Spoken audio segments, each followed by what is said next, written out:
The driver of the minivan that hit a school bus full of kids in Clark County now in custody. Hermanio Joseph charged with aggravated vehicular homicide.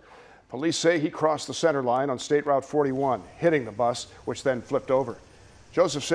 Police say Joseph did not have a valid driver's license, only an Ohio ID card and a license from Mexico. 52 kids were on board the bus at the time of the crash. One was killed. 22 others taken to hospitals, including one in serious condition. Today we spoke with a kindergartner who was on board at the time of the crash. Some kids were holding on for dear life on the top, where it flipped over at. Wow. Like, both the emergency doors open. Pretty scary when the bus flips over. Really scary. Well, a memorial is now growing at the scene of the crash. Tonight, people will gather for a prayer service. Our Isabel Hansen live tonight in Clark County. Isabel?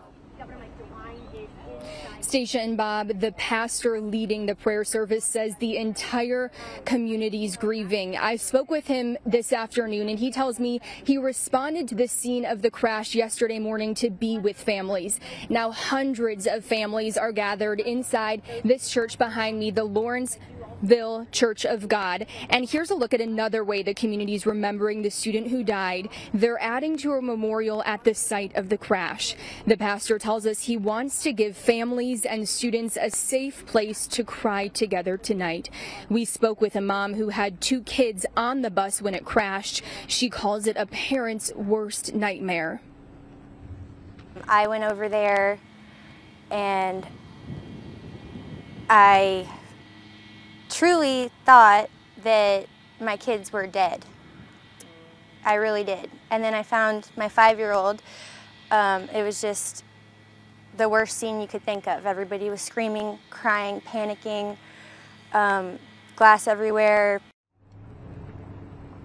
One of her kids went to Dayton Children's. She says he has a concussion, cuts and bruises, but will heal. No matter people's connection to the crash, the pastor says their hearts hurt. He tells me normally people pull away when they're grieving, but he wants them to come together tonight, what they're doing right now inside the church.